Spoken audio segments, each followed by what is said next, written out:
على رسول الله صلى الله عليه وسلم لا حول ولا قوة إلا بالله اللهم لا سهل إلا ما جعلته سهلا وأنت تجعل الحزن إذا شئت سهلا رب اشرح لي صدري ويسر لي أمري واحلل عقدة من لساني يفقه قولي وبعد قال الله سبحانه وتعالى في محكم تنزيله أعوذ بالله من الشيطان الرجيم يا أيها الذين آمنوا اتقوا الله حق تقاته ولا تموتن إلا وأنتم مسلمون وقال يا أيها الناس اتقوا ربكم الذي خلقكم من نفس واحدة وخلق منها زوجها وبث منهما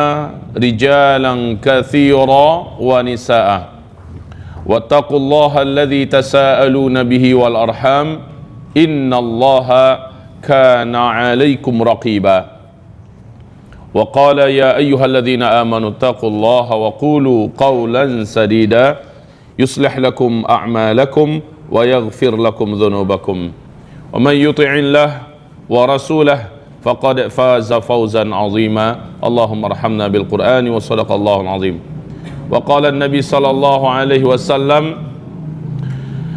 ما رأيت منظرا قد أفظع من القبر فمن نجا منه فما بعد ذلك أيسر ومن لم ينجو منه فما بعد ذلك أشد amma ba'du. Rasulullah bersabda sallallahu alaihi wasallam, aku tidak pernah menyaksikan ada suatu pemandangan yang lebih mengerikan, yang lebih dahsyat, lebih berat dibandingkan dengan pemandangan alam kubur. Di dalam hadis yang sangat panjang di Sahih Muslim, Rasulullah SAW bercerita bagaimana pengalamannya dibawa oleh malaikat Jibril dan malaikat Malik mengarungi atau melintasi wilayah kehidupan alam dunia, tembus menuju ke alam barzakh. Rasulullah melihat pemandangan-pemandangan. Makanya kata beliau dalam hadis pertama tadi, aku belum pernah menyaksikan ada pemandangan yang lebih mengerikan, yang lebih menakutkan, melebihi pemandangan alam kubur. Faman naja minhu fama ba'dahu aisar. Siapa yang selamat di alam kubur, kehidupan setelahnya baginya adalah ringan dan mudah. Faman lam yanju minhu fama ba'dahu asyad. Siapa yang di alam kuburnya ternyata dia banyak masalah, siapa yang di alam kuburnya dia ternyata banyak mengalami tekanan, siksaan apalagi, maka kehidupan setelah itu asyad, adalah lebih dahsyat baginya, lebih berat untuknya. Wal tanzur nafsun ma qaddamat lighad. Hendaknya setiap jiwa merenung kembali perjalanan dalam kehidupan ini, untuk dia bisa menilai dirinya akan diperlakukan seperti apa kelak di seberang kematiannya. Kehidupan ini adalah kehidupan yang singkat, wahai hamba-hamba Allah. Kehidupan yang singkat. Kenapa demikian? Urut-urutannya, kata Rasulullah SAW, kehidupan di alam rahim sempit dan waktunya cuma 9 bulan. Ketika orang itu lahir, dia berpindah kehidupan yang lebih lapang sedikit. Betul tidak? Dunia ini yang terbentang, yang bisa kita pergi ke timur, ke barat dengan pesawat segala macamnya, dan umurnya juga lebih lapang sedikit. Yaitu bisa 60 tahun, bisa 63 tahun, paling banter hanya 80-90 tahunan begitu, kurang lebih. Sedikit sekali yang lewat dari 100 tahun. Lalu setelah itu dia mati. Kehidupan yang dia hadapi setelah kematian itu jauh lebih panjang, dan ke alamnya jauh lebih luas dan lapang. Makin kesini makin mengembang.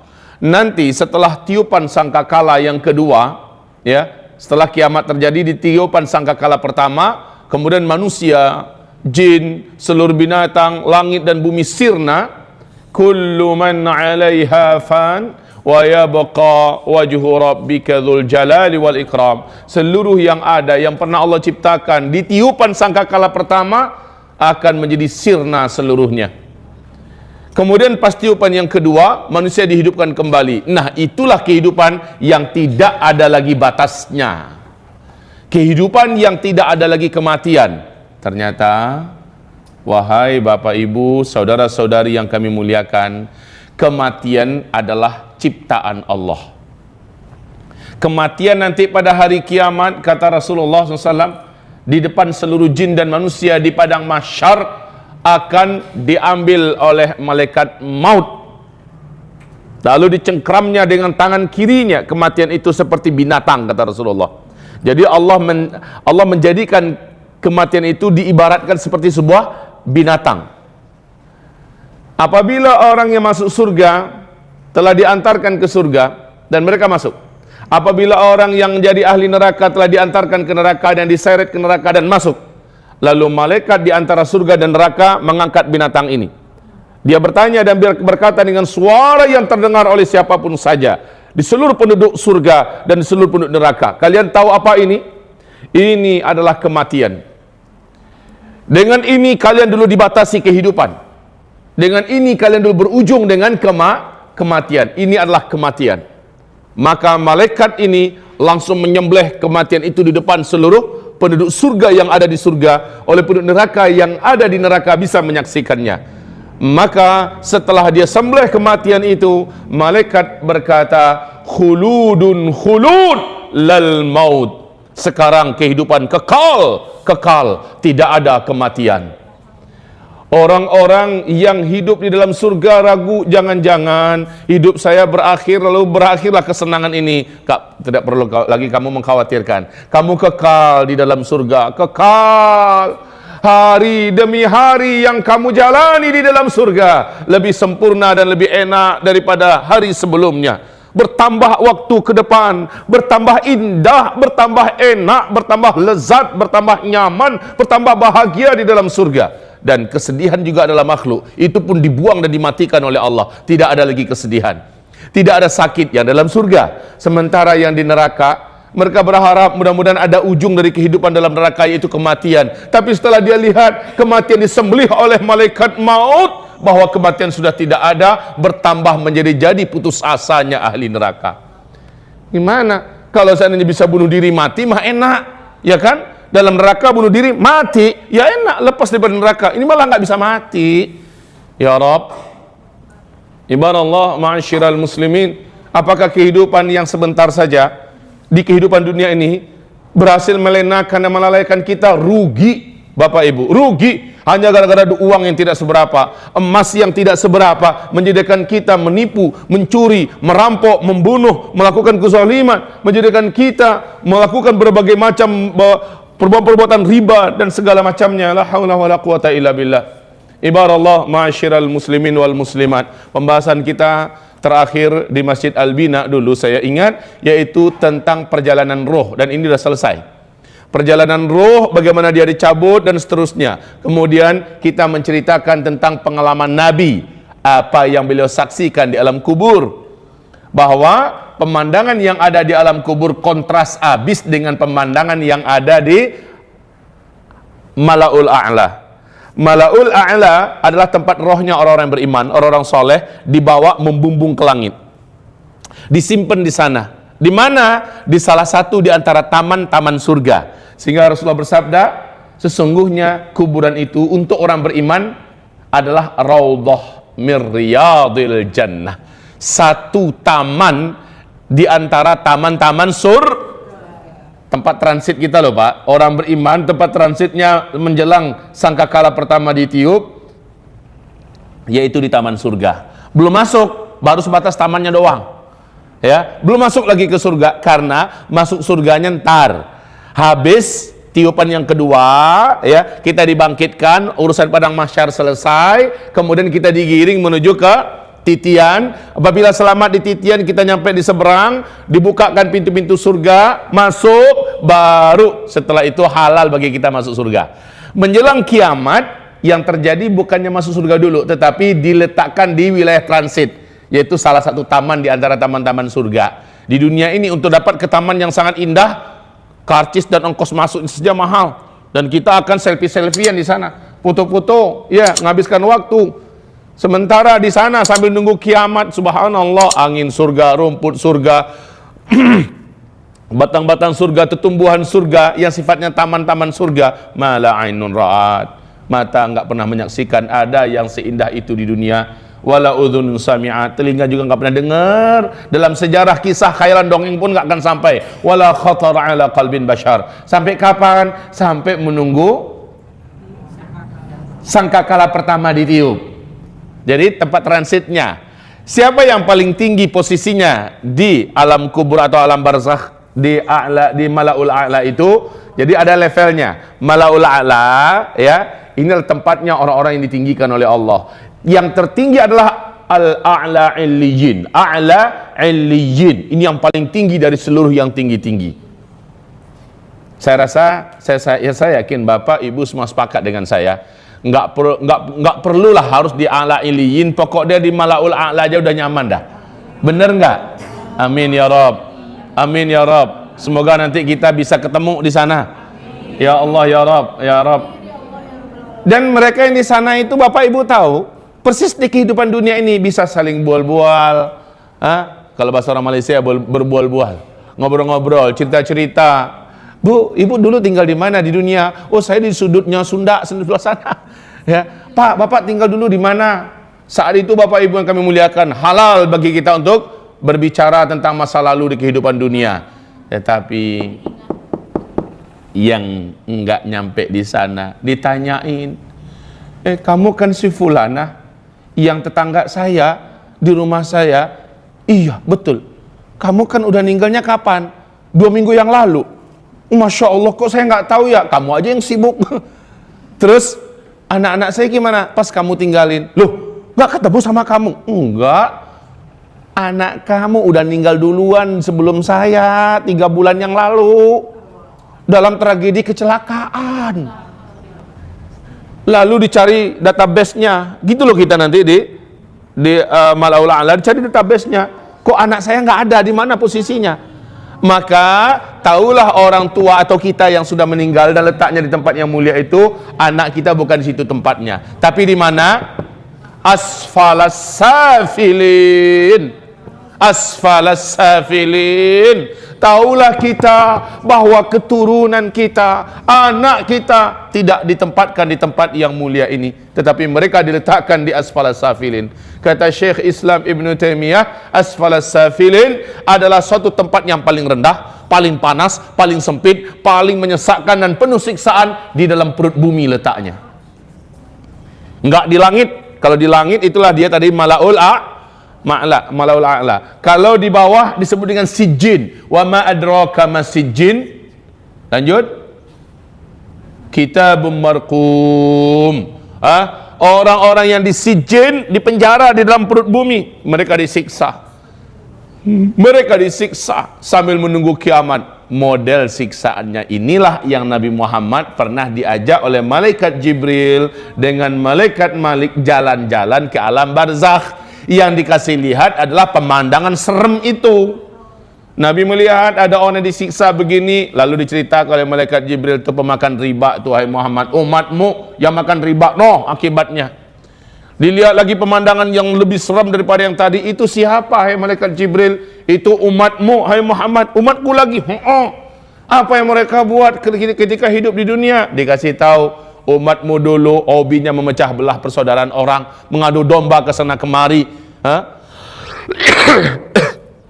Kemudian sampai kapan disiksa? Sampai kiamat. Dilihatkan lagi yang lain, digongseng dalam pembakaran api yang sangat besar. Ada kuali dari besi yang sangat panas, merah, menyala. Orang-orang di dalam seperti digongseng, berusaha naik ke atas, asal sampai di atas dihantam oleh api yang besar dari bawah, menggelinding lagi ke bawah dalam keadaan di atas tungku besi yang sangat besar dan merah karena panasnya. Menjerit-jerit di dalam keadaan telanjang bulat. Siapa ini wahai Jibril? Dijawab lagi, itu adalah umat wahai Muhammad yang semasa hidup di dunia melampiaskan syahwatnya kemana-mana.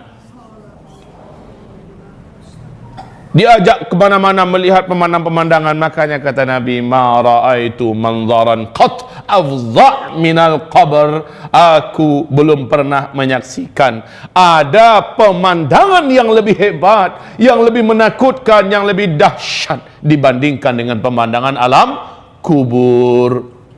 Ma'adzanallah wahai ibu-ibu, ma'adzanallah wahai bapak-bapak, ma'adzanallah. Nasallallahu ta'ala al-afiyah. Mudah-mudahan Allah menjadikan Bapak Ibu bukan termasuk yang di sana. Ya Rabb, amin ya Rabbal alamin. Bapak Ibu, ya hamba-hamba Allah yang kami muliakan, siapakah dari umat Nabi yang dijamin tidak akan diazab dalam kubur? Satu, umat Nabi yang dijamin tidak akan diazab di dalam kubur. Yang pertama, kullus syuhada min ummati Muhammad sallallahu alaihi wasallam. Seluruh orang-orang yang ketika akhir hayatnya syahid. Ketika akhir hayatnya syahid. Saya ringkaskan, yang syahid itu yang paling level tertingginya yang terbunuh demi menegakkan kalimat Allah di medan perang melawan orang kafir komunis, kafir Syiah, kafir musyrikin, kafir-kafir lainnya, perang dalam rangka membela agama Allah, meninggikan kalimat Allah, tentu di atas ilmu, meninggal syahid. Rasulullah bertanya kepada para sahabat, kalian tahu siapa-siapa yang syahid? Sahabat Nabi menjawab, sebatas yang ini saja. Oh, kalau begitu kata Rasulullah, sedikit amat yang syahid dari umatku. Enggak, yang syahid dari umatku kata Rasulullah belasan kelompoknya.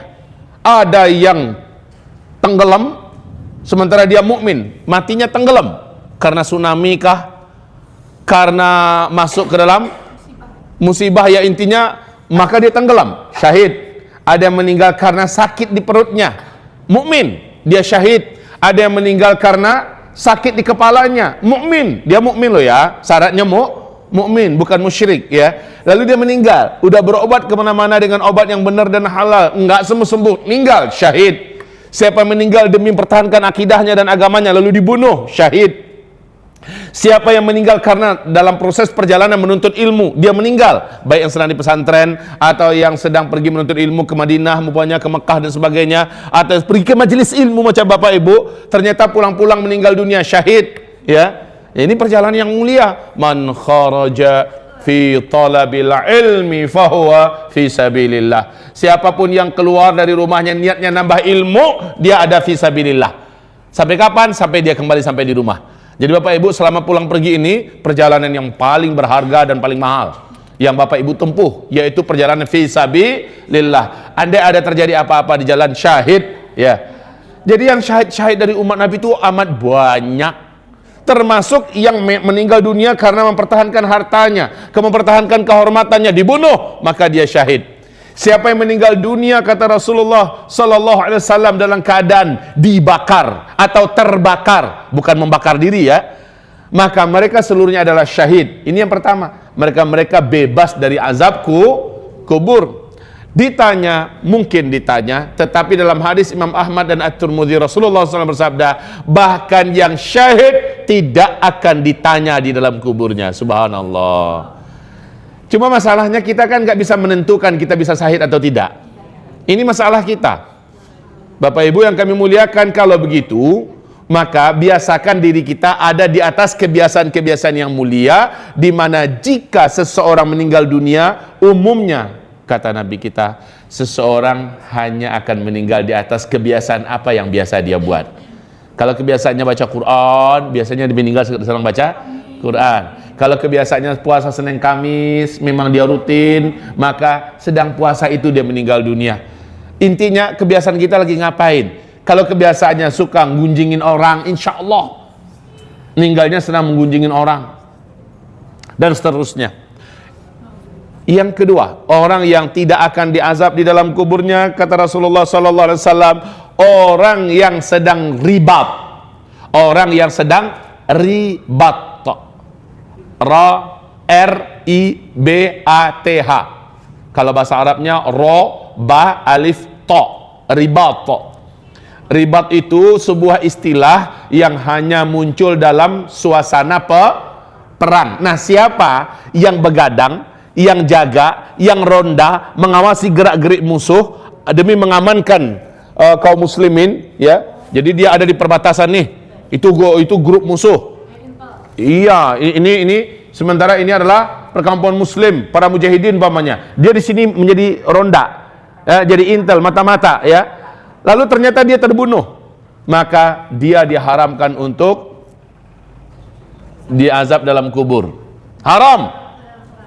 Suatu ketika Nabi Muhammad SAW melihat para sahabat-sahabatnya enggan menyelenggarakan jenazah seseorang yang memang terkenal banyak buat dosa. Nyentuh pun nggak mau sahabat, udah meninggal, tapi nggak ada yang mau mandiin, nggak ada yang mau mengapani, tidak ada yang mau menyolatkan apalagi, ya, apalagi mengantarkan ke pusara, ke pemakaman. Rasulullah datang, ada apa? Kenapa kalian tidak menyelenggarakan jenazah orang ini? Bukankah dia muslim? Benar ya Rasulullah, dia muslim. Terus kenapa tidak kalian segera selenggarakan? Ya Rasulullah, selama hidup yang kami kenal orang ini dosa yang dia buat, dosa dan dosa. Hampir-hampir kami tidak pernah melihat dia di antara ahli kesolehan. Di masjid mana pernah ya Rasul? Puasa kami nggak dengar dia tuh orang puasa. Dia hanya mengandalkan asyhadu an la ilaha illallah asyhadu anna muhammadar rasulullah. Tapi ya Rasulullah, dosa ini dia buat, dosa itu dia buat, dosa itu dia buat. Semua dosa yang dalam Islam dia buat. Kata Rasulullah bertanya, ada nggak di antara kalian sekali aja jadilah pernah melihat dia melakukan suatu amal soleh setelah dia masuk Islam? Salah seorang sahabat angkat tangan, saya tahu ya Rasulullah. Apa kata Rasul? Dia dengan saya pernah dulu ronda, jaga-jaga, dalam bahasa hadis kami sama-sama satu malam ribat bareng. Ribat, bukan ribat ya, ribat. Kami pernah ribat bareng. Mendengarkan itu, spontan Nabi Muhammad SAW segera dibukanya, ya, langsung dia sing-singkan, ya. Dia menyelenggarakan, melihat Rasulullah menyelenggarakan, yang lain pada nimbrung, sampai Rasulullah ikut mengantarkan jenazah ini sampai ke liang lahatnya. Di situ Rasulullah berkata, ashabuka yashhadu ashabuka yaz'um annaka min ahlin nar. Seluruh saudara-saudara, seluruh sahabat-sahabatmu bersaksi dan mereka menuduh engkau adalah ahli neraka. Wa ana ashhad annaka min ahlil jannah. Sementara kata Rasul, saya bersaksi engkau adalah ahli surga. Dahsyatnya ya, ribat ini dahsyat. Ribat ini dahsyat. Indonesia sebentar lagi nih. Mau nggak mau Pak, Indonesia sebentar lagi. Bapak ikut ribat doang udah mentep. Jangan diminta-minta, penyakit jangan diminta-minta. Tapi kalau sudah terjadi jangan sempat lari. Ya, ribat sebentar lagi akan banyak peluang-peluangnya di ujung. Dari Sabang sampai Merauke, setiap provinsi se-Indonesia akan ramai ada ribat. Kalau 98 itu bukan ribat loh Pak. 98 dulu ketika krisis moneter, jatuhnya Pak Harto, ya kan, lalu banyak orang ronda jaga-jaga kampung, gitu kan, dia jaga komplek.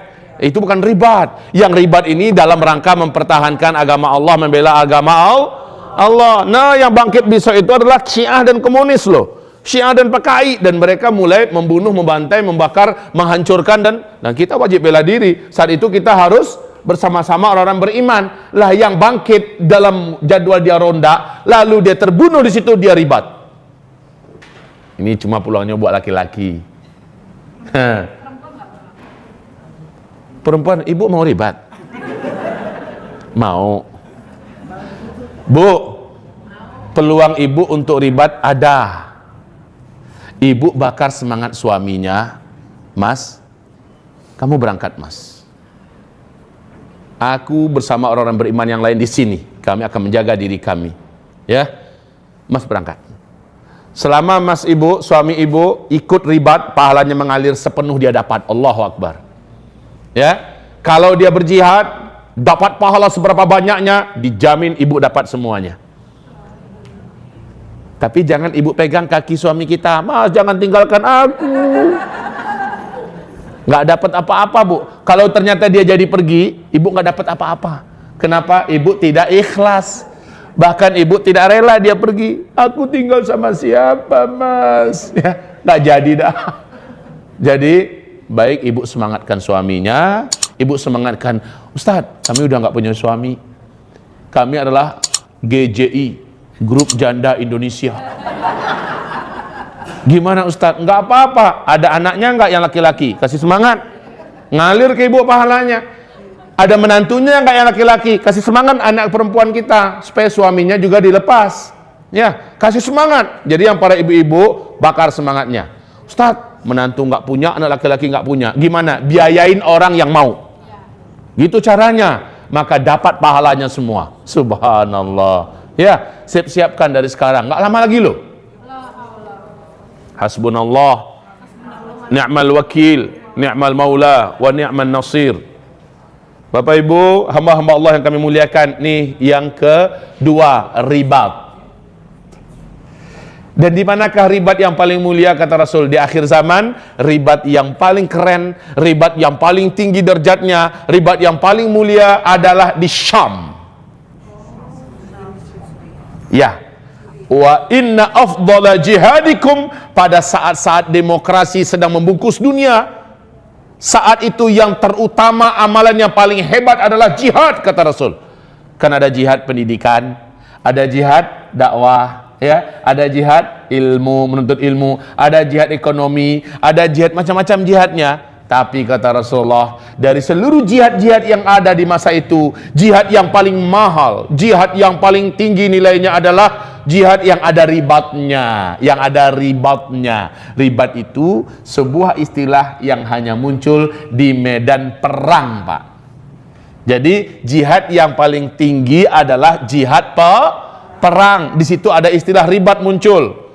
Dan ribat yang paling hebat, ribat yang paling tinggi dan mulia posisinya adalah di negeri Syam. Syam, Syria, Palestina, Yordania, Lebanon. Sekarang dari seluruh Syam, jihad yang paling hebat nanti dan paling tinggi ribatnya adalah di Askalan. Askalan itu sebuah kota di tepi pantai di Palestina. Ini Askalan. Taib. Ini tentang masalah ribat. Yang kedua, yang ketiga dari apa? Yang ketiga dari orang yang dibebaskan dari azab kubur. Yang ketiga, Rasulullah SAW sebutkan adalah siapapun umat Nabi yang mukmin, mukminah, mukmin loh ya, mukmin mukminah, bukan muslim. Karena belum tentu seluruh muslim adalah mukmin. Setiap mukmin pasti muslim. No, banyak muslim tapi milih Ahok. Muslim tuh, ya, tapi mukmin nggak akan milih. Jelas. Nah, Bapak Ibu yang kami muliakan, di sini subhanallah, Bapak Ibu yang kami muliakan, orang yang mukmin mukminah meninggalnya hari Jumat. Meninggalnya hari Jumat. Ini hadis diriwayatkan oleh Imam Ahmad dan Imam At-Tirmidzi. Tapi ninggalnya nggak dibuat-buat loh ya. Kan ninggal dibuat-buat bisa. Minum obat overdosis malam Jumat, mudah-mudahan besok pas subuh-subuh mulut kita ditemukan oleh keluarga udah berbusa. Ninggalnya judulnya hari Jumat. Enggak, kalau gitu namanya udah intihar, bunuh diri. Jadi ninggalnya memang Allah Subhanahu wa taala yang, Ustadz bisa dipesan nggak sama Allah? Bisa. Ibu bisa request itu, Bu. Bisa Bapak pesan. Bapak tahu, Pak? Mayoritas para sahabat Nabi, coba baca sejarah, mayoritas para sahabat Nabi akhir hayatnya sesuai dengan pesanan yang dia minta pada Allah jauh-jauh hari sebelum itu. Ada yang minta, ya Rabb, doa, memang doa, ya, doa. Asal lepas sholat dia doa, asal di tempat-tempat multazam, di tempat yang sangat makbul doa, dia doa. Di waktu-waktu yang makbul doa, dia doa. Permintaannya, ya Rabb, hamba ingin meninggal nanti dalam keadaan seperti ini. Dia sebutkan loh, Bu, caranya. Kayak Utsman bin Affan radhiyallahu anhu minta pesan dia sama Allah, ya Rabb, hamba ingin meninggal dalam keadaan hamba sedang berpuasa, sehingga hamba nanti berbuka di sisi Engkau. Hamba ingin meninggal ya Rob ketika hamba sedang baca Quran, ya. Apa-apa ini, dan hamba ingin meninggal ya Rob di tangan musuhmu. Ya, semuanya terjadi persis seperti yang diminta. Semua sahabat-sahabat Nabi mesen apa, caranya gimana, terjadi persis seperti itu. Ibu bisa mesen loh, Bu. Kalau ibu terasa serem rasanya dibelah badannya, terasa serem gitu kan, padahal meninggal tuh sebentar loh, Bu. Coba aja nanti. Cuma hitungan beberapa detik doang. Ya, umpamanya nih, umpamanya ibu, ceder, ditembak jidat kita, tembus. Paling-paling ibu merasakan beberapa detik saja, habis itu ibu sudah selesai. Dibakar juga, Bu, nggak sampai 1 menit. Ibu lihat ISIS yang melakukan bakar itu, ada videonya Bapak tonton. Semoga Allah lindungi kita, semoga Allah selamatkan kita. Ya, dibakar, Bu, itu hanya beberapa detik saja, kemudian dia menjadi kaku dan mati. Sebentar saja, selama saraf-saraf ini sudah hangus semua, mati dah. Ya, artinya kematian itu tidak lama. Coba aja nyemplung ke kolam, kasih besi yang berat di kaki kita, ikat tangannya juga supaya nggak bisa muncul. Hanya beberapa menit aja, beberapa detik saja, Bu, meninggal. Ngapain juga dicoba yang kayak gitu? Maksud saya itu begini, Bapak Ibu, kematian itu hanya sebentar, ya. Kematian itu hanya sebentar. Bapak pesan saja sesuainya seperti apa. Ya Rob, hamba ingin meninggal ketika sedang perang lawan PKI di Indonesia. Ya Allah, hamba sudah membunuh mereka dan terakhir mereka membunuh hamba di medan perang, tapi tidak melalui siksaan mereka. Bisa diminta loh gitu. Ya, ibu juga, ya Rob, hamba tidak ingin sampai terjatuh ke tangan musuh-musuhmu, lalu hamba mereka permalukan, hamba mereka hinakan. Ya Rob, hamba ingin, dalam keadaan ingin membela diri, hamba terbunuh di situ. Sehingga enak kan, daripada kayak di Belgrad, daripada kayak di beberapa penjara di mana, di Irak contohnya, diperkosa giliran 100 orang memperkosa satu wanita sehari. Besok juga gantian lagi, mana tentara yang bisa perkosa dia terus. Ya Allah, hinanya diri. Coba, Bu, minta kepada Allah dari sekarang, ya Rob, lindungi hamba, biar lebih bagus kita bela diri, meninggal langsung, kemudian kita langsung masuk surga. Kan begitu, masuk ke taman surga. Kematian itu cuma sebentar kok. Baik, hamba-hamba Allah yang kami muliakan, ini yang ketiga, orang yang meninggal pada hari Jumat. Minta juga nggak apa-apa, ya Rob, wafatkan hamba pada hari Jumat, ya Allah, ketika hamba sedang di Masjidil Haram. Ada kan? Ada suatu peristiwa yang menggemparkan Mekah. Berita ini sampai menyebar ke seluruh dunia. Seorang pemuda, ya, sedang sholat Jumat di Masjidil Haram, ya. Lalu tiba-tiba dia tidak bangkit-bangkit, posisinya terus dalam keadaan sujud. Ketika diangkat, seringan kapas orang angkatnya. Nggak berasa, begitu cepatnya dia nyampe ke pintu gerbang. Jadi gimana ceritanya? Orang saking pengennya mengambil berkah dari badan yang mulia ini, ya, nyentuh semua. Jadi dia tuh kayak meluncur saja di atas kepala orang. Karena tangan langsung menyambung dengan sangat cepat sampai di gerbang. Di gerbang dimandiin, kemudian yang memandikan mencium bau wangi yang sangat. Kemudian dadanya seperti bercahaya. Ini saksi dari seluruh yang menyaksikan. Ketika disolatkan, sang imam bertanya, seluruh tanda-tanda husnul khatimah ada padanya. Ditelusuri anak muda ini, ternyata dia anak muda yang rajin ngajar ngaji. Dan dia ngajar ngaji nggak mau diupah. Ini dia. Kalau sekarang ngajar ngajinya pakai fulus. Ya, kalau fulusnya kurang, cari mana yang agak tebel. Kalau yang kayak gini ini ninggal nih, ragu nih, dadanya akan bercahaya. Ya, jadi anak muda ini menghabiskan waktunya membaca Quran, ngajarin Quran, ya, habis waktunya di situ dan belum sempat kawin, Pak. Belum sempat kawin dan dia nggak mau diupah, meninggal dunia. Bisa dipesan, yang kayak gitu itu tuh bisa dipesan. Baik, hamba-hamba Allah yang kami muliakan. Lanjut yang keempat. Yang keempat, orang yang meninggal karena, kalau di dalam hadis tersendiri disebutkan di hadis Imam Nasai dan At-Tirmidzi, dinyatakan hadis ini hasan oleh para ulama ahli hadis, meninggal karena penyakit apapun nama penyakitnya, penyakit itu bersarang di perut. Kanker rahim kah namanya, apakah prostat, apakah apa semacamnya yang di sini. Nah, apabila dia meninggal dunia, dia mukmin. Apa kata Rasulullah SAW? Tidak ada satupun orang mukmin yang meninggal dunia karena penyakit perut yang menyerangnya. Syaratnya orang ini wajib dah mencari obat. Wajib sudah sakit tapi dibiarin aja, sakit perut, sakit, berobat yuk, mas sakit nggak mau. Kenapa? Saya mau syahid.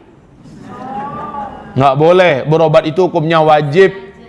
Ya, kalau setelah berobat maksimal masih meninggal dunia karena penyakit itu, fahuwa syahid. Man mata min batan fahuwa syahid.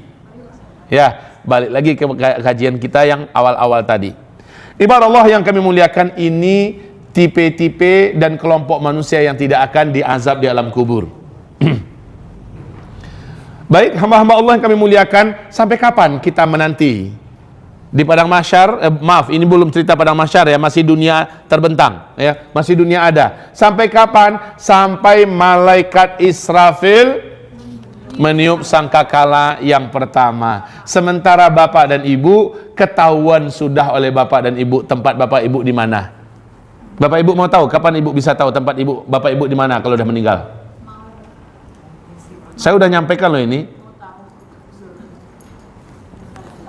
Ketahuannya oleh bapak dan ibu saat akan sakaratul maut.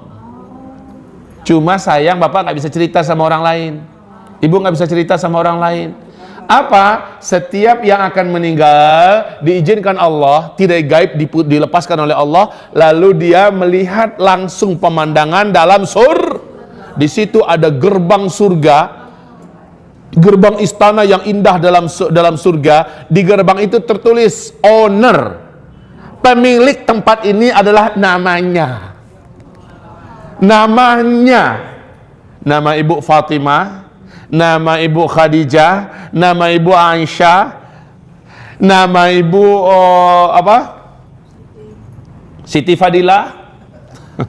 Silahkan, sudah ada namanya. Bapak juga begitu. Dan itu kita lihat waktu kita akan meninggal dunia. Ya, ini sudah saya uraikan dulu. Cuma bapak ibu nggak bisa cerita sama yang masih hidup, sama yang akan ngelepas kita. Nak, coba lihat tuh, papa ngelihat ada pemandangan surga, nggak bisa kita lihat.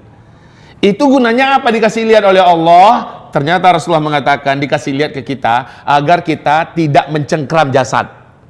Ruh kita ini tidak mencengkeram jasad, sehingga ruh ini mau terbang ke sana sehingga dia melepaskan semua ikatannya. Inilah rahasia kenapa malaikat maut itu mencabut nyawa orang yang beriman itu ringan, kayak mencabut rambut dari tepung, ya, lunak amat.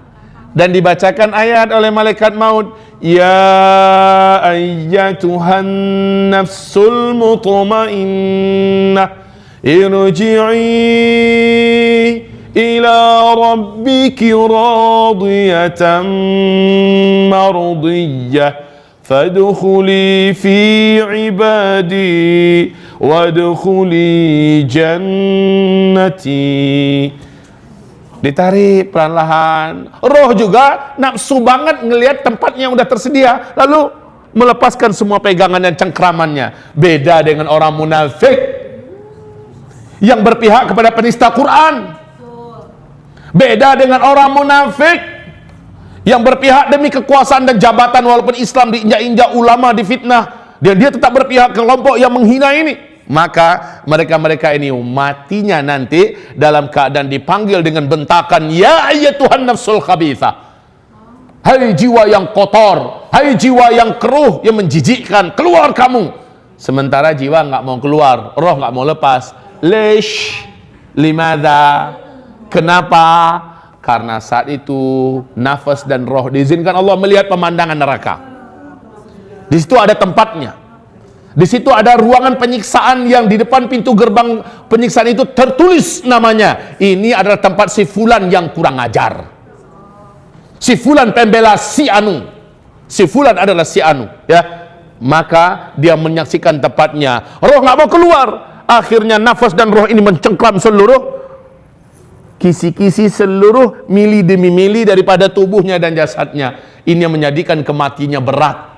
Kematian orang kafir, orang musyrik, orang munafik, orang fajir, orang fasik berat. Kematian para ahli zina, pemakan riba berat. Kematian para pengadu domba berat. Orang-orang zalim kematiannya berat. Yauma taral mujrimina fi sakaratil maut. Pada hari engkau lihat orang-orang pendosa dalam sakaratul maut, dipukul wajah mereka, jidat mereka, dihantam perut mereka, lambung mereka. Malaikat maut berkata, "Ukhruji, keluarkan nyawa kamu, keluar." Bapak Ibu yang kami muliakan, kematian ini sudah kita jelaskan. Sekarang kita sudah tahu. Lalu ngapain? Roh sudah tahu oleh kita, ternyata dia ada di taman, salah satu taman surga, roh yang beriman. Sementara roh yang kafir, yang fasik, yang munafik ada di asfalas safilin. Oke, sekarang kita menceritakan tentang proses kehancuran alam semesta.